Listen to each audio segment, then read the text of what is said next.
Alright, so we got our screws here. We're going to start putting this back together. We're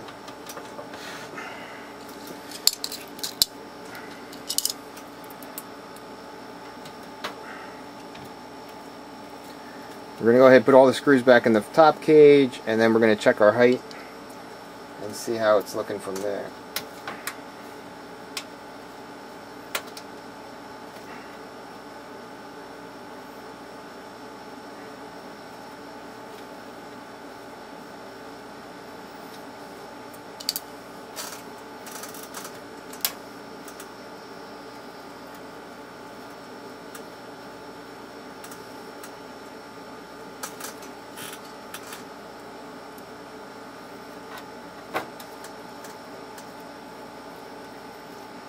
Now on this machine, this is what's called, it's about a V4 era machine. It has a probe, a K-probe connection on the side. When they switch from the older style to the newer style, well, now I think they have a V5. I'm not sure what the differences are on that yet, but all in all, it's the same machine, same heat elements, same functionality, except you have some little add-ons they did. On this one, you have a plug-in K-probe, so you can actually replace your upper K-probe. The upper K-probe is actually something that is usually a problem. The proper probe, and we'll show you that in a minute, is a stainless steel probe, one that you can actually attach and adjust as needed. So what we're going to do is we're going to throw a board on here and just show you how to get this all set up once we're all done here, because getting that attached properly and probing properly is the biggest thing with these.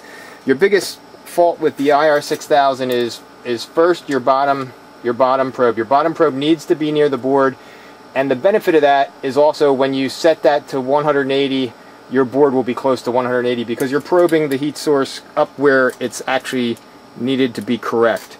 And the way to verify that would be to run the machine for 5 or 10 minutes with just the lower heat at 180, and then take a probe with a handheld meter and actually hold it against the bottom of the board, you know, in a few different places, and verify that your board has absorbed enough heat to actually do the job.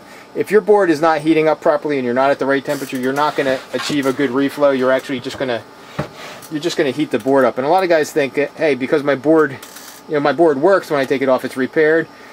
If you didn't melt the solder, you really didn't repair anything. What you did was you just put pressure on that solder from the heat you put on the board, and your board's working temporarily, and once it heat cycles a few times, it's going to go back to being a red light of death again. So we got our top attached. Now we're going to go ahead and reattach our lower plate, which there's kind of a rough edge that way, so we're going to get it so the rough edge is up against the machine. Looks like I grabbed the wrong lower plate. Let me go get the plate for this machine. Here it is.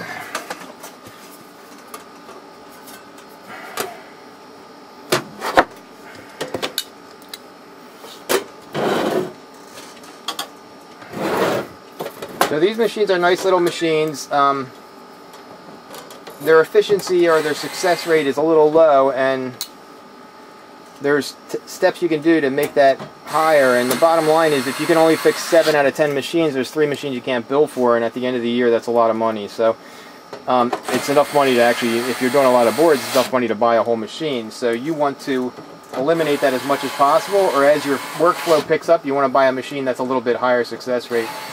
I would say the IR6000 is probably the least successful machine you can buy on the market today, and that's mainly what we'll show you in a minute why that is, but it's mainly because of the plate, the BTU output, and the plate size.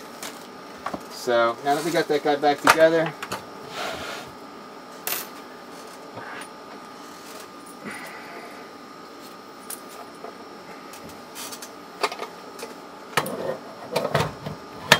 alright, so now we're going to show you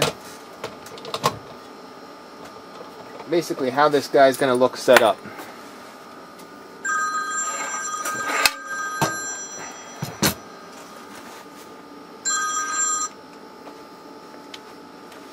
Alright, so this is how your board is set up. As you can see now, let me grab a straight edge.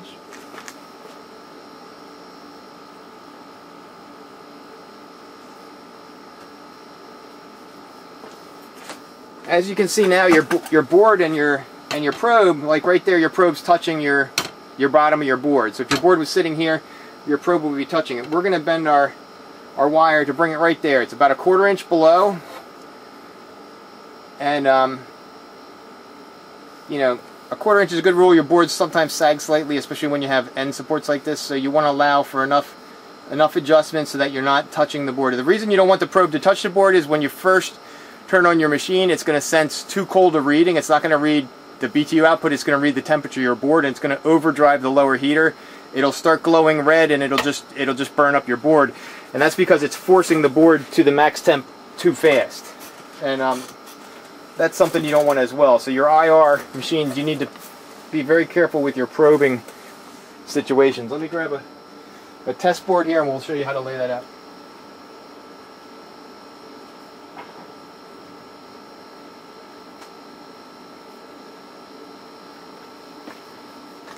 Alright, so with any machine, when you put your board in your machine, you want the RSX or the GPU to the back.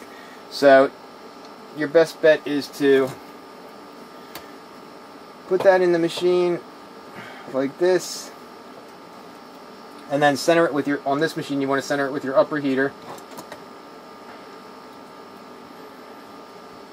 Adjust your side rails. Alright, so this is where you're going to be. Now, if we move this open, you'll see that that probe is not in contact with the board, and that's what you want. So I got to tighten these down a little bit. They're got a little slack in them.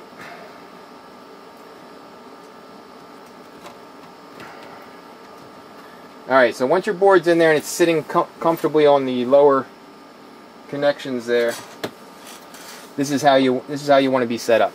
So now comes your upper probe. A lot of times they give you a probe that's real flimsy. What you want is you want a probe that has some strength in it, and you don't see them very often. The Chinese don't really ship them with their machines, but this is what it looks like. It's basically a piece of stainless steel wire tubing with a probe embedded inside of it. So the very tip of this is where your sensor is. So you would plug this into your side of your unit,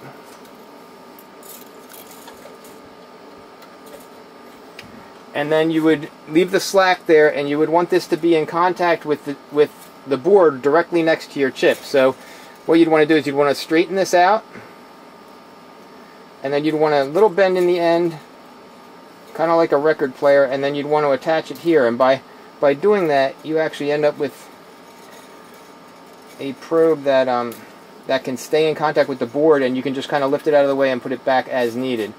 So, and you want to bend it here so that you can keep your tip bent properly. So you have a bend back here so you can attach it to your rail, and then you have a bend on the end, right like that.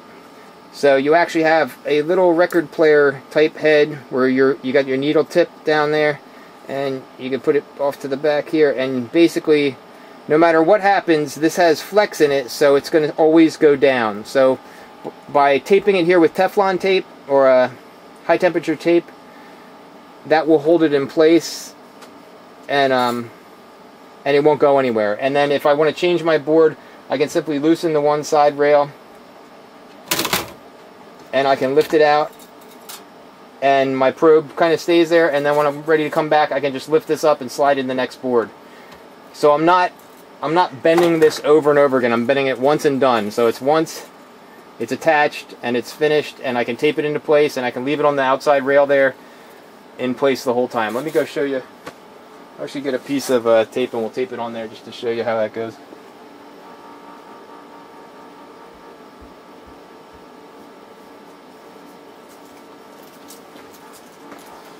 So you're going to use some of this Captain tape, not Teflon tape, thinking about plumbing, but Captain tape. You're going to tape this off to the side here. You're going to tape it maybe once like that, and then do a loop around so it can't actually go anywhere. And that's why I put a little bend in that, because by bending it like that, when I tape this on here, it won't move my my angle.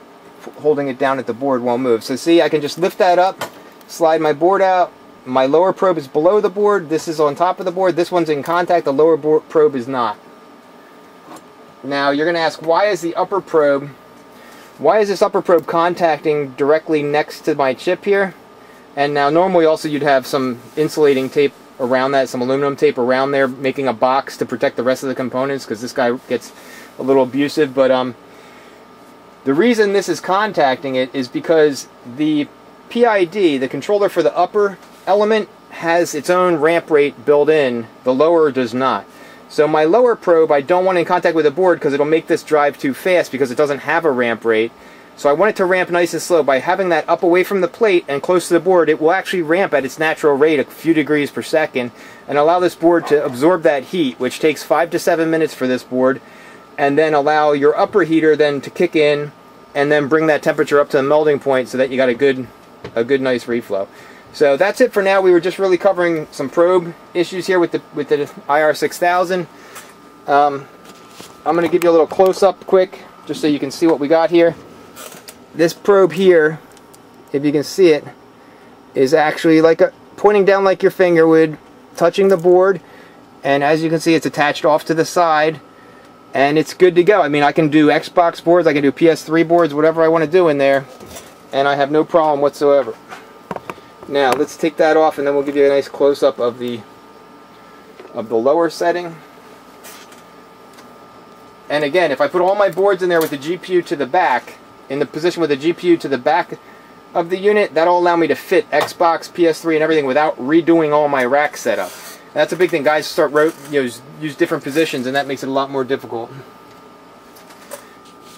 Now here is my lower probe.